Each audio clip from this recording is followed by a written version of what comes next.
welcome back to a new video, and on this occasion is the Native Instruments DIRT. So DIRT is a distortion device, but this can work as a mild saturator. It just depends on how you use it. Now first we need to learn the controls and how to control it. And I will start with the test tone. And I know it's boring, but this is just to learn the controls and how it works. I will use it on some sounds in a minute. Right, so you have an A and the B, and both sides are completely the same. They do exactly the same, but all depends in how you chain them.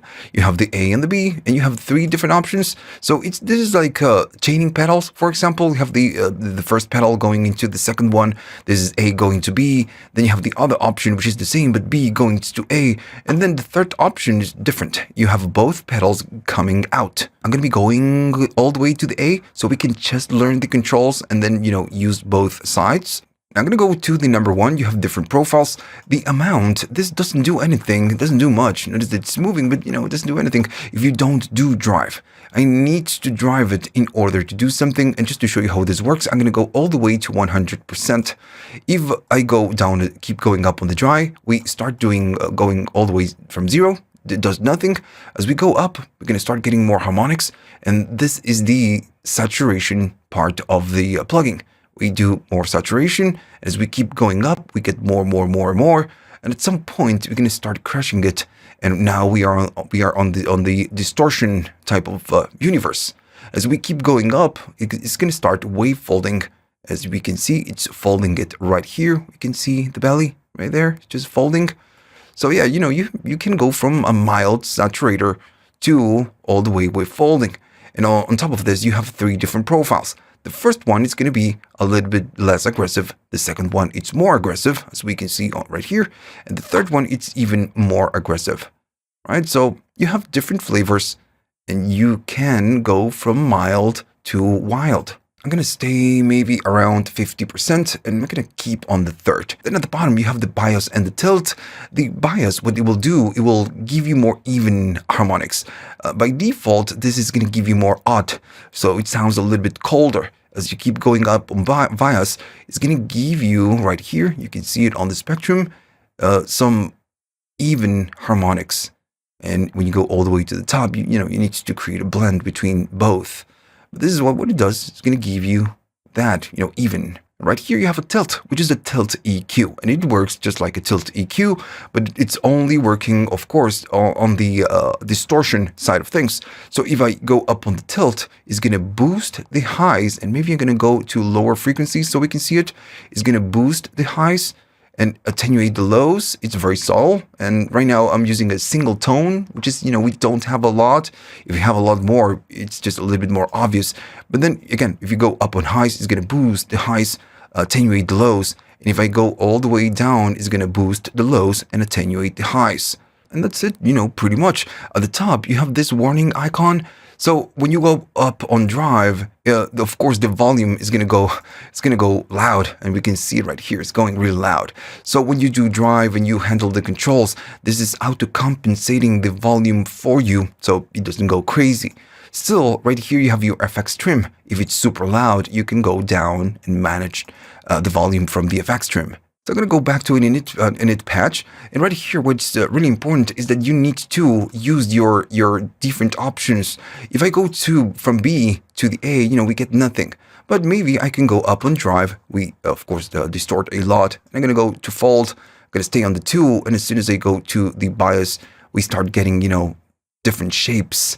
Now then, again, we are going from B to A. So what happens if I go to the A? Well, I can do even more and just create different shapes.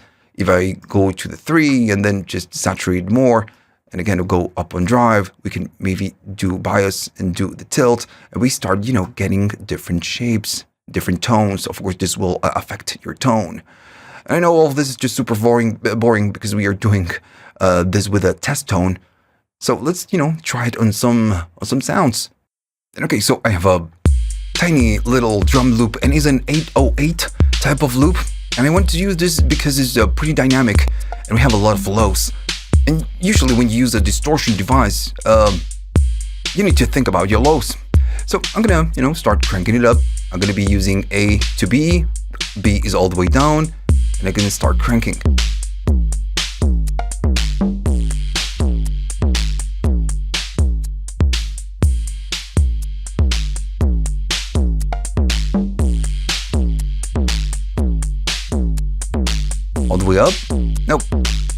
Since the 808, maybe I'm gonna go to different profiles. Notice how different they sound. You don't see this on the oscilloscope.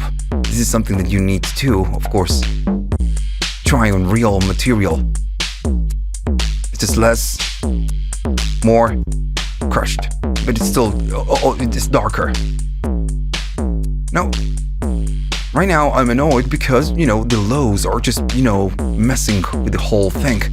That's why we have the tilt and the bias.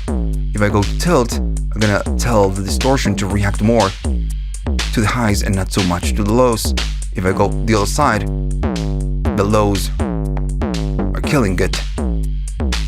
So using the tilt is a good idea. Maybe I can do bias, maybe I do a little bit less and just do maybe mild saturation. If I turn it off, completely different, right? Now, we are going A to B, so why not just cranking this one up? I'm gonna go again to the highs, and I'm gonna do more here. Maybe it's just super dark. I'm gonna try the number 2, super bright now. Now the cool thing again is that you can, of course, crank it up, but you do have a mix, so you can even modulate this, or just use the drive control, and get different tones. Even when maybe you map it to a modulator or something like that, and get that type of effect. I'm doing it with my mouse, but you get the idea. So I'm gonna do something like that. I wonder, this is yellow and it's a distortion device. I guess it's, it reminds me the Boss OD one, the classic yellow pedal from Boss. I know we have a lot of Boss pedals, but I wonder how this sounds on an acid type of synthesizer. You know what? I'm going to try it. I have an acid type of sound. Let's start doing it. I'm going to go up.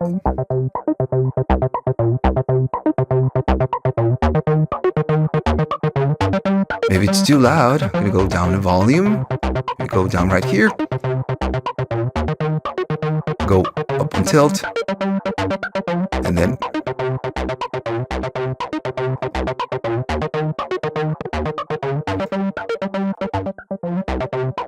it sounds good, but maybe I want a little bit more, so that's why we have the B. And now we are getting that, type of acid type of sound.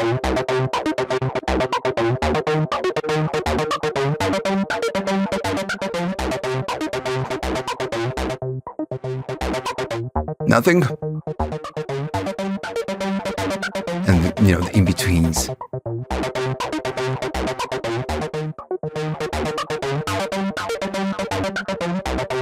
If I play the 808 and turn it off, there's something missing. Yeah, we need this. Now it's pretty clean, I'm not using maybe a chorus and a little bit of something else, some more depth on this one will help, but we get it. Get that vibe.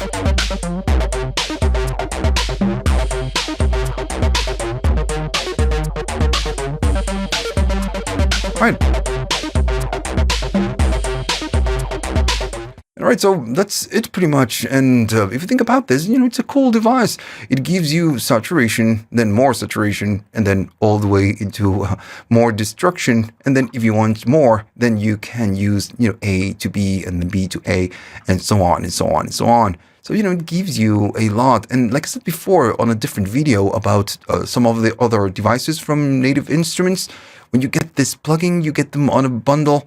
And a lot of people just disregard the tiny little plugins, and they can do a lot. All right, so that's it. So if you liked all of this, remember to like and subscribe. And if you have the money and you want to help the channel keep going on, you can. You have links at the description for PayPal, YouTube Thanks, and Patreon.